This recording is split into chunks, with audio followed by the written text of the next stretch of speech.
First at 5. From the University of Florida's College of Journalism and Communications, you're watching WUFT News. The new University of Florida president spoke to students, faculty, and staff in the greater Gainesville community this afternoon in his first State of the University address.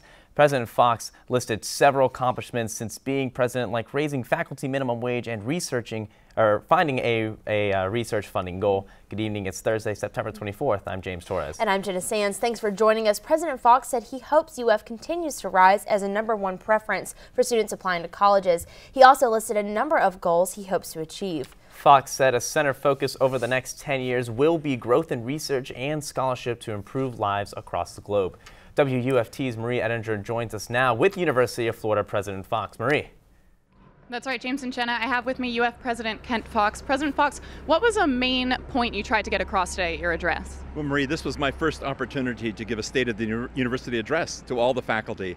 And so I was sharing with them my perspective about the position of the university and how wonderful we are and have in terms of our position, in terms of momentum, and also our aspirations for the future. I talked about the university being a leader, and that was my common theme in my remarks, the leadership position of the university.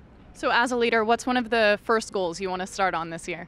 Well, we're having meetings tomorrow and on Saturday with the university's foundation, and we're planning a fundraising campaign for a number of years going into the future. So we're working with our alumni and with friends of the university about how we can grow our endowment, how we can create more need-based aid, and that's what we're working on this week. All right, thank you. James and Jenna, back to you. All right, Marie, thank you. Well, if you're born in America, you may take citizenship for granted. Not so for those through luck, desire, and effort eventually become naturalized citizens. They work their way step by step to a new status and finish with a ceremony they'll never forget. WFT's Laura Barrero witnessed one group ceremony today here in Gainesville. Laura? James and Jenna, this was a long journey for many with a number of key steps near the end. They have to gain admittance and generally live here on a green card for 5 years. There's fingerprinting and applications with hundreds of dollars in fees. They have to pass a citizenship test about U.S. history and civics. And then there's a ceremony to renounce allegiance to their country of origin and take an oath of loyalty to the United States of America. Today, family and friends gathered to watch their loved ones become official citizens of the United States. Francesca Valerina, Venezuela. It was an emotional moment for those who have been waiting for this day for so long. The process can take months or years. So all in all, from the time I first got the green card till today, it was a little over 3 years. For many, it's a lifelong dream come true. I made a decision because I've lived here for all my life. My parents immigrated from Venezuela when I was 3, and I've always felt like I was an American, really. Newly inducted citizens were reminded of the rights and responsibilities they now have. Every month, about 40 citizens go through this process, but today was a special day in Alachua County when 67 residents pledged their allegiance to this country. They were encouraged to register to vote immediately after the ceremony ended.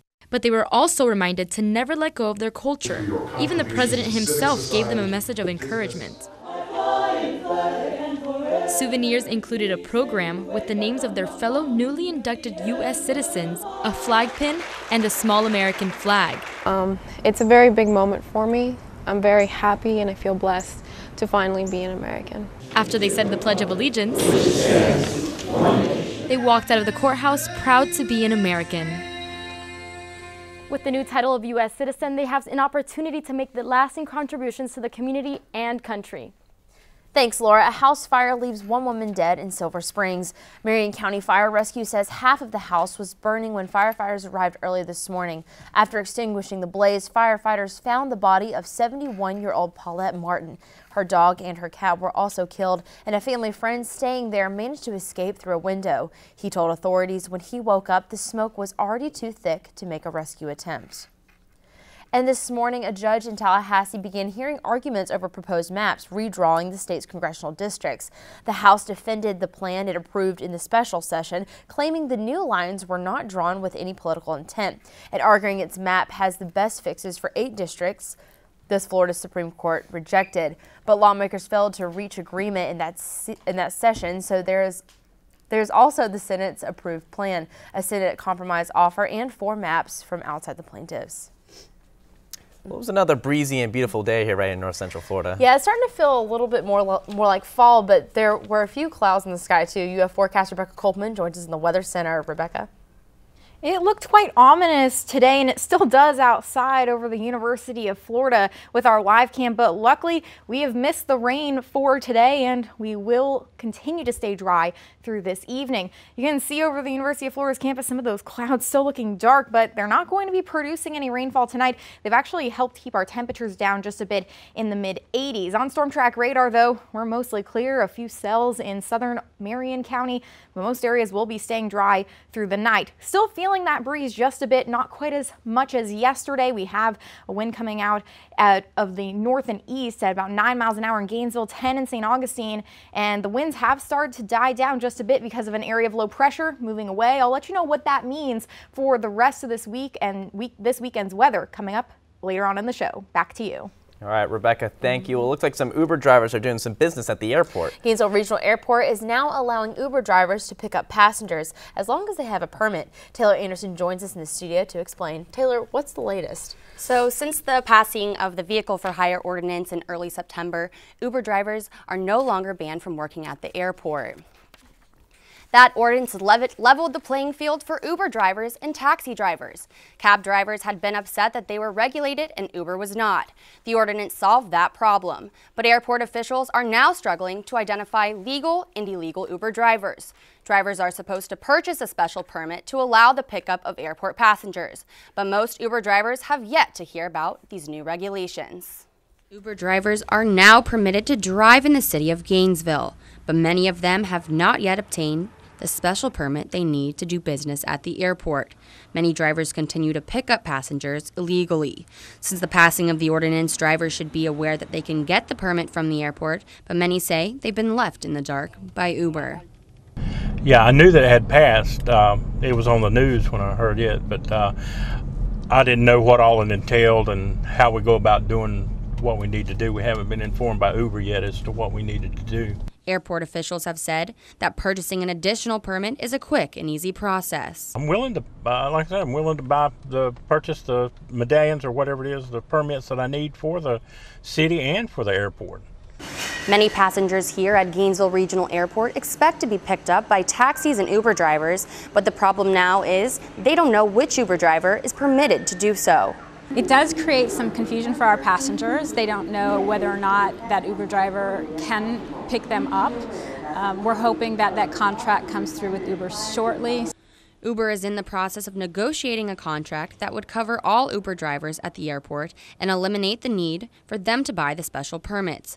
Until then, the drivers will have to buy the $100 permits that the airport is offering them. If not, they face a fine if they aren't in compliance. Taylor Anderson, WUFT News. Right now, only 2 Uber drivers in the city have purchased an airport permit.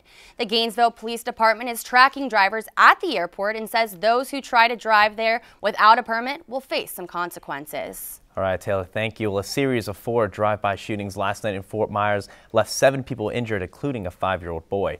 The first shooting occurred at an apartment complex where 1 man was left wounded. A few hours later, 4 people were shot outside a different complex where a 5-year-old and a teenager were critically injured. And late last night, 2 other people were shot while out driving. The local Crime Stoppers is offering a $5,000 reward for a tip that leads to an arrest and conviction. And this morning in South Florida, a small plane was forced to land on a major highway. The aircraft made an emergency landing on Interstate 595 in Davie. The pilot says he ran out of fuel but did his best to avoid morning traffic. Thankfully, no injuries were reported. Well, Pope Francis is getting a very warm greeting in America, with people across the country following the news each day. That's right, and some people from Gainesville are actually going to travel to see him in person this weekend. WUFT's Elgin Rucker joins us live from the newsroom with that story. Elgin. Pope Francis is truly the people's pope. His down-to-earth style is captivating the hearts of Americans young and old. He's been speaking compassionately about issues that sometimes stir controversy. But with his approach, people can't seem to get enough. We'll see you in 2 days. No, she is not talking to herself. Standing in the distance, a cardboard cutout of Pope Francis brings anticipation of a trip to Philadelphia for a special mass on Saturday.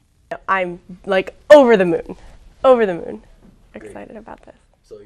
While in Philly, UF student Elena Costello will report on social media for the Diocese of St. Augustine. Since arriving in Washington, D.C. on Tuesday, Pope Mania has taken the nation by storm. We love the Pope! Elena is not the only Gainesville resident making the trip. Amy Barber, a youth minister at Queen of Peace, is also traveling to Philly. We tried to visit him in Rome, and he had another appointment and canceled, was unable to meet with our group. And so now I get to repeat and get to meet him this time, so I'm so excited. This historic moment has drawn attention and admiration from all over the globe, but it is more than just a chance to snap a quick selfie. Pope Francis is a rock star in his own right, with his willingness to be exactly who he is, a pope like none other. Today, the Pope addressed a joint session of Congress after meeting the president yesterday. Pope Francis preached compassion and challenged Americans to live and act as one. To get all of us to become ever more aware that we are part of the same family. And so to look at each other as members of that family, not that you belong to this race or that community or that country. We're all part of the same family. This is what people have come to expect from Pope Francis. The ability to captivate and inspire from near and far, even with just a cardboard cutout. Pope Francis heads to New York tomorrow morning to speak at the United Nations. He'll also stop at Central Park, the 9/11 Museum, and a school in Harlem before an evening mass at Madison Square Garden. He ends this U.S. visit with events Saturday and Sunday in Philadelphia. Elgin Rucker, WUFT News. Well, there's much more to come on WUFT News First at 5. Coming up, there's an effort underway to ban smoking at one of Gainesville's gathering spots. We'll let you know what part of town this could affect. And though teenagers are smoking fewer cigarettes, something else is on the rise. And we've been mostly dry these past couple of days, but will that last through game day weekend? I'll have the answer coming up after the break. Stay with us. You're watching WUFT TV News. Welcome back. Gainesville's Bo Diddley Plaza is undergoing a full-scale renovation, and one man wants one more change when it reopens. WUFT's Darling Hill joins us from the newsroom to explain. Darling. This issue is smoking. It's an open space, but since it often hosts family events, the argument is that it's time to ban smoking.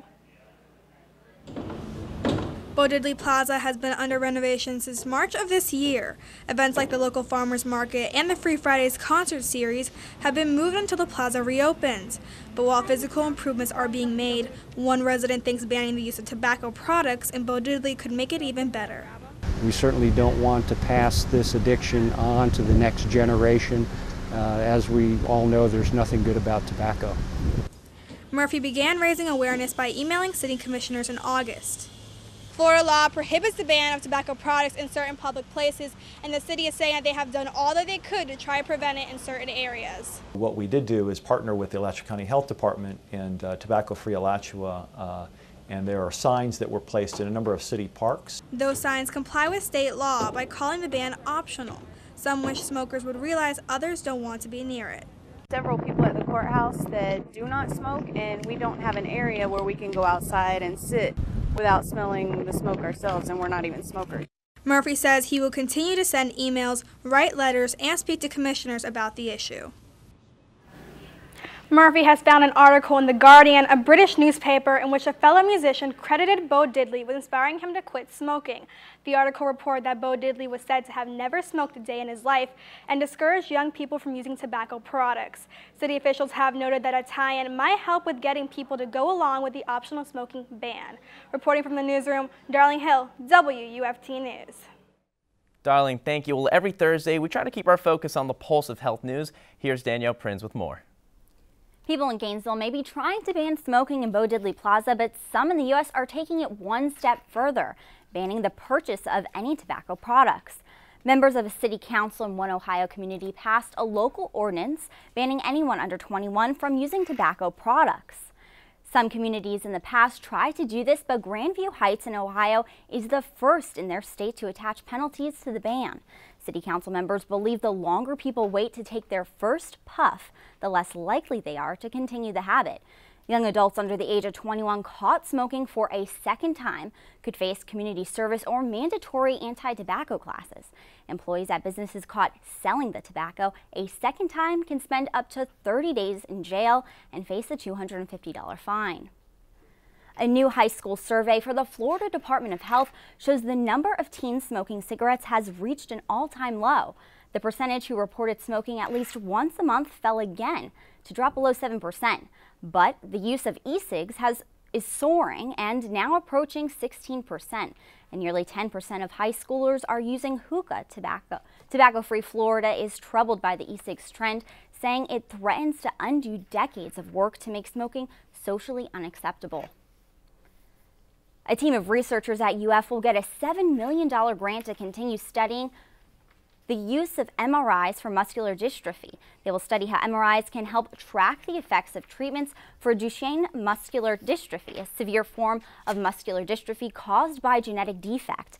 Lead investigator Krista Vandenborn says they can assess in a matter of months if a treatment is working, rather than waiting a year or two. A newly discovered virus is puzzling some scientists at Columbia University. Researchers say they don't know whether the virus is harmful. They discovered the virus when testing blood samples taken from 46 people who had blood transfusions in the late 1970s. 2 of the patients had evidence of a previously unknown virus in their blood after receiving the transfusion. The virus is related to hepatitis C, but there's no evidence that it causes people to get sick. Veterans in one study are preferring to have follow-up appointments over the phone, called telehealth news, rather than seeing a doctor in person. Researchers selected a small group of veterans who have undergone low-complexity surgeries to participate. They had post-operative appointments in person, through video, and by phone. The visits addressed general recovery, follow-up needs, wound care needs, and complications. Nearly all the participants preferred telehealth visits. And a simple program using automated text messages could help improve the health of patients with heart disease. Researchers in Australia sent patients 4 text messages a week to remind, encourage, and motivate them to adopt healthy lifestyles. After 6 months, their cholesterol levels, blood pressure, and body mass index were lower than patients who did not get the texts. The majority of the patients say the texts were useful and easy to understand. Well, we know it's been dry for the last couple days this week, and we also know that the rain just doesn't stay away from the state for very long. Rebecca's tracking some potential for rain in the next coming days. Rebecca. Well, I'm watching 2 areas of low pressure that are influencing or will be influencing our weather pattern over the next couple of days. The first one bringing benefit. I'm going to talk about this one because it's the nicer one. It has the dry air that we've been dealing with for the past couple of days now, leading to those lower rain chances. And it's actually going to be a little bit messy for areas to our north, especially along the Carolinas. That's a coastal storm. The coastal storm, if you've heard about it at all, won't be affecting us because it will actually be bringing the drier air down into the area over the next couple of days. That's why we've stayed largely dry for today, yesterday, and even the beginning of this week. That'll stay true for tomorrow as well. There could be a few showers along the coast throughout the day as this low continues to pull away from the area, and a few spotty showers may try to develop and push inland. I think the dry air is going to prevent much of that activity from really making it too far inland. Anything that does make its way close to I-75 will be very, very brief in nature, if anything at all. We'll also not really be feeling that breeze too much anymore. It'll be a little bit lighter, so it won't be as comfortable as it has been these past couple of days, but still fairly nice outside. The one thing that we'll also be keeping an eye on is an area of disturbed weather in portions of the Caribbean and the Gulf. The National Hurricane Center now giving this area down to the south where there's a bit of thunderstorm activity a very low chance of developing over the next couple of days, but we're keeping an eye on it because as it moves further to the north, it could be providing us with some additional moisture over the next couple of days. For now, well, we have the drier air that's in place. That'll continue through much of the weekend, but we're keeping an eye to the south near the Gulf and the Yucatan Peninsula where there could be a Gulf disturbance possibly developing over the next couple of days, and that could lead to some increased moisture. You can see this deep moisture in the Gulf. It could be moving our way. We're keeping an eye on the track of this system, and if it does develop, how that could influence our weather, but what it will likely do is bring some additional moisture to the area and help to increase rain chances just a bit by next week. But if you're thinking about game day, well, I have some good news. We'll have the mostly dry conditions, so for your tailgating and gator walk, unlike the past game days, should be mostly clear for your tailgating time because we have that earlier stretch of time. So by Gator Walk at 1 o'clock, just a couple of clouds out there. That'll keep our temperatures a little bit lower throughout the afternoon, just in the 80s. By kickoff, could be a few more clouds building in. Can't rule out a few spotty showers, possibly an isolated thunderstorm as well throughout the day and possibly into parts of the evening. Not anticipating any lengthy lightning delays though, and you can get the latest on your forecast at ufweather.org/gameday. We'll be keeping you updated there. For the rest of your 6-day forecast, mainly low rain chances through the end of the weekend and really to the start of next week, but we are keeping an eye on next week where we are starting to increase rain chances by Tuesday and Wednesday. And remember, you can track with us at ufweather.org. You can also download the new Florida Storms app from the Florida Public Radio Emergency Network, available on iOS, coming to Android very soon. Back to you. All right, Rebecca, thank you. Well, the Florida Gators are less than 48 hours away from returning to the Swamp to battle with Tennessee Volunteers, and Connor Ingalls is here to tell us that they're playing without some big players, actually. Yeah, we're all probably familiar with these suspensions for tomorrow. We'll get into that after the break and look at how it will affect this Gator team on the field Saturday. That and more in sports after the break.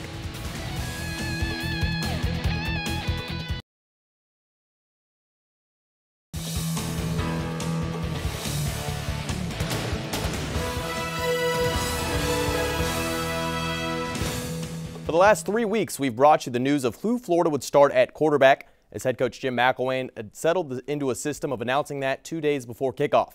Today, there's no doubt who will start on Saturday against Tennessee, but not because of play on the field. Instead, that decision was made obvious following the suspensions of Treon Harris and Jalen Tabor late yesterday afternoon. Welcome back to sports. I'm Connor Ingalls. McElwain is trying to create a new culture in Gainesville, and there's been a theme of putting the team above the individual. So his reaction to the decisions made by Harris and Tabor isn't surprising. It's a choice. Each one of us have a choice, and they made a choice to do whatever. But, you know, it obviously doesn't, you know, it hurts because, you know, we got a lot of guys that really care about this team. And you know what? Some other guys will step up and play. Remember that Harris and Tabor both made huge plays down the stretch in Florida's victory over Tennessee last year. Tabor had a key forced fumble and recovery, while Harris came in to rally the Gators from down 9 to win.